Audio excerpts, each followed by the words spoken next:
আমার নেতা তারেক রহমান ইচ্ছা করলে কিন্তু 5 তারিখে চলে আসতে পারত। আওয়ামী লীগ কি বলছে যে কোন সময় বিএনপি ক্ষমতা আসলে এক রাতে 5 লক্ষ লোক মারি ফেলবে, বলছে না? শুনছেন আপনাদের গুচ্ছ গ্রামে, আপনাদের এই পোড়াগাছাতে একটা আওয়ামী লোকের আমরা মারছি, তো অত্যাচার কি কম করছে? একটা ছোট্ট বোলা, চাইলের বোলা, মাছের বোলা, সেও কিন্তু একদম ছবি একটা লাগাই নেতা হয়ে গেছে, ঠিক না? কিন্তু আমরা প্রতিশোধ নেই নাই, কারণ আমার নেতা, আমি যেরকম মামলা হামলা মুক্ত রামনতি চাই বলছিলাম, আমার নেতাও বলতেছেন একই কথা।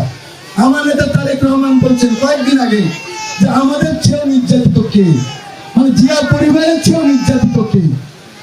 জনাব তারেক রহমানকে 11-তে এই আওয়ামী চক্রান্তে, ভারতীয় চক্রান্তে এরকম উপরের থেকে নিচে ফেলাই দিচ্ছে, এই মেরুদণ্ডের হাড় ভেঙে গেছে। আমি যখন 2009 সালে গেলাম জানুয়ারি ফেব্রুয়ারিতে, তখন তারেক রহমান তখনও হাঁটতে পারেন না, তখনও তারেক রহমান লাঠি দিয়ে হাঁটে।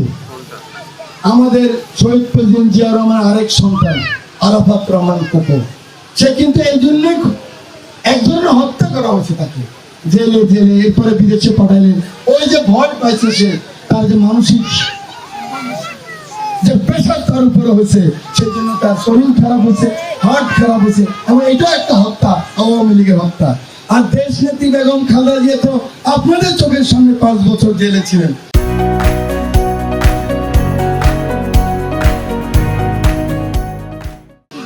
চিকিৎসা পান নাই, কত দরখাস্ত করা হয়েছে, কত আন্দোলন করা হয়েছে, কত সংগ্রাম করা হয়েছে, কিন্তু খালেদা জিয়াকে চিকিৎসা দিতে বিদেশে পাঠানো হয় নাই। এই কথাই তারেক রহমান বললেন, আমি যদি সহ্য করতে পারি, জিয়া পরিবার যদি সহ্য করতে পারি, এত অত্যাচারের পরে, এত নিপীড়নের পরে আপনারা পারবেন না কেন? তাহলে কি আমরা প্রতিশোধ নিব না? যারা খুন করছে, যারা গুম করছে, যারা দখল করছে, যারা জোর করে এমপি হয়েছে, চেয়ারম্যান হয়েছে, আমরা প্রতিশোধ নেব না? প্রতিশোধ নেব। কিভাবে নেব? আমার নেতা তারেক রহমান ঠিক টেলিভিশনে হাত তুলে বললো, এই 31 দফা বাস্তবায়ন করে। 31 দফা হলো মানুষের অধিকার, 31 দফা গরিব মানুষের অধিকার, মা বোনদের অধিকার, এটার ভিতরে লেখা আছে।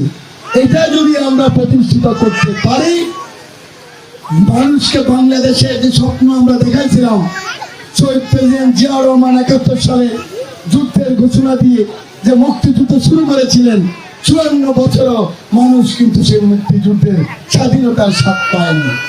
আমাদের কিছু লোকের পরিবর্তন হয়েছে, একবার সরকার পরিবর্তন হয়েছে, আমাদের পরিবর্তন হয়েছে, কিন্তু গরিব মানুষের তো পরিবর্তন হয়নি। গরিব মানুষ তো এখনো থানায় গেলে ভুল দিতে হয়, গরিব মানুষ এখনো তহসিল অফিসে গেলে 150 টাকার খাজনা 5000 টাকা দিতে হয়, গরিব মানুষ এখনো ওসির কাছে যেতে পারে না, গরিব মানুষ ইউনো অফিসে যেতে পারে না।